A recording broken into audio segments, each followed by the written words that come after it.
지금 거주 이전을 위해서 외국으로 출국을 할 때 우리나라 거주자가 우리나라 법인의 주식을 갖고 있잖아요. 그때 그 일정한 요건 이상이면 출국하는 날 그걸 양도한 것으로 인정해서 양도소득세를 일시에 부과하는 게 바로 그 국외 전출세라는 겁니다.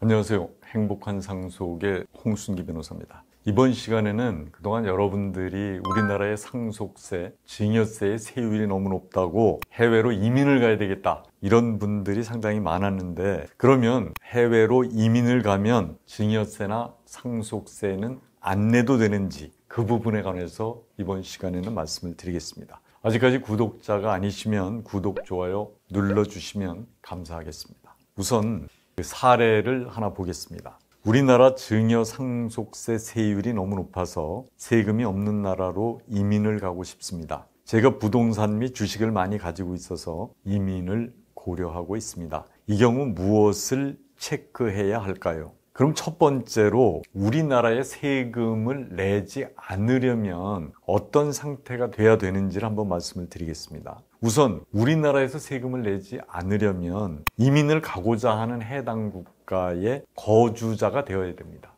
그리고 우리나라에는 비거주자가 되어야 됩니다. 만약에 그렇지 않을 경우에는 이중 거주자가 될 수 있습니다. 두 군데 다 거주자가 돼서 양쪽 국가에 다 세금을 신고 납부하고, 그리고 나서 한쪽에 낸 세금을 다른 쪽에서 공제받아야 되는, 그래서 외국 납부세의 공제라는 제도가 있는데 그걸로 감면을 받아야 되니까 번거로움이 발생하게 된다는 거죠. 그러면 우리나라 세금 안 내려면 이제 비거주자가 돼야 된다고 했으니까, 우선 비거주자가 되려면 어떻게 되냐 하면, 첫 번째는 외국에 이민 가고자 하는 나라의 영주권을 받아야 됩니다. 그리고 현지에 주택을 매입을 하거나 또는 장기 임차를 해서 장기간 거주를 해야 됩니다. 그 다음에 외국에 출국을 한번 하면 지금 본인을 포함해서 배우자, 자녀들이 생계를 같이 하는 가족들이 누구라도 우리나라에 183일 이상 여기에 체류해서는 안 됩니다. 그리고 이제 국내 소재 재산이 없어야 되고, 특히 부동산은 없어야 되고, 국내에서 경제 활동을 거의 하지 않아야 됩니다.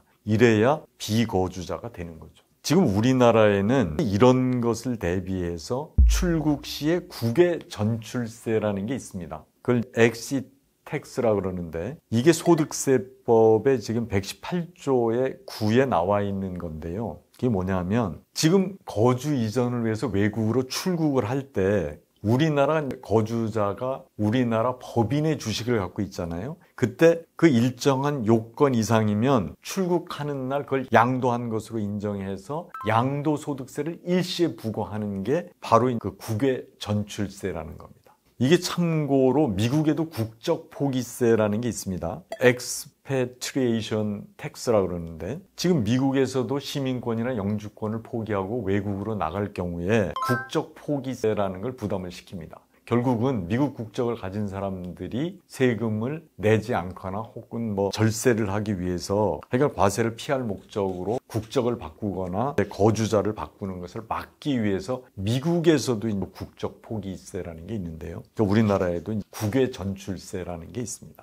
여기에서 이제 국외 전출세 납세 의무자는 출국일 전에 10년 동안 이내에 5년 이상 국내 주소나 거소를 가지고 있는 사람이어야 되는 거죠. 그리고 이제 거기서 소득세법에서 정한 대주주에 해당하는 사람, 그런 사람한테 이제 국외 전출세를 부과하는 건데요. 그럼 이제 그 법에서 정한 대주주 요건을 한번 보면 이렇습니다. 유가증권시장 상장 법인일 때는 해당 법인의 지분을 1% 또는 주식 시가가 10억 원이 넘는 것을 갖고 있을 때, 이때가 바로 국외 전출세 대상이 되는 대주주가 되는 거고요. 그 다음에 코스닥 상장 법인 같은 경우는 해당 법인의 지분율이 2%, 그 다음에 주식 시가는 10억 원 이상. 그 다음에 코넥스 시장 상장 법인도 여기는 해당 법인 지분율이 4%, 그리고 주식 시가는 10억 원 이상. 또 비상장 법인의 경우도 해당 법인의 지분을 4% 이상 또는 주식 시가 10억 원 이상.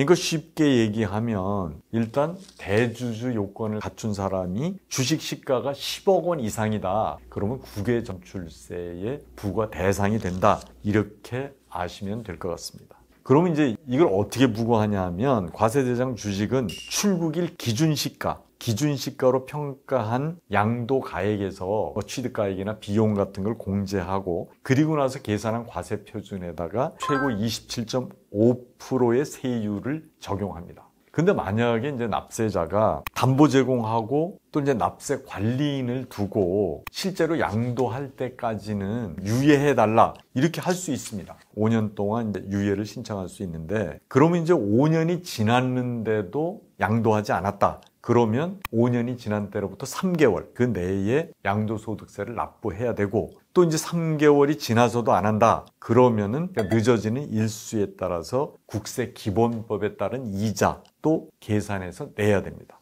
근데 이제 국외전출세를 일단 냈는데 환급을 받는 경우도 있습니다. 그게 어떤 경우냐면 납부한 이후에 이제 출국을 했어. 근데 이제 5년 이내에 다시 이제 양도하지 않고 다시 거주자가 됐다. 그러면은 이미 낸 해외 전출세는 환급을 해준다는 거죠. 그리고 또 하나는 국외 전출자가 출국일부터 5년 이내에 그 주식을 국내에 있는 거주자에게 증여를 했다. 그럴 경우에도 환급을 해주는 거고 또 하나는 국외 전출자의 그 상속인이 국외 전출자의 출국일부터 5년 이내에 과세 대상 주식을 상속을 받은 경우에도 환급을 받을 수가 있습니다. 국내에 법인 주식을 가지고 있을 때 그 국외 전출세를 어떻게 내느냐를 말씀을 드렸는데 지금 일반 증여세나 상속세의 경우에도 보면 제가 이전에도 한번 말씀을 드렸는데 우리나라에 부동산이 있는 경우에는 외국에 이민 가서 거주자가 되더라도 그 부동산에 대해서 우리나라 증여세 상속세법이 적용이 됩니다.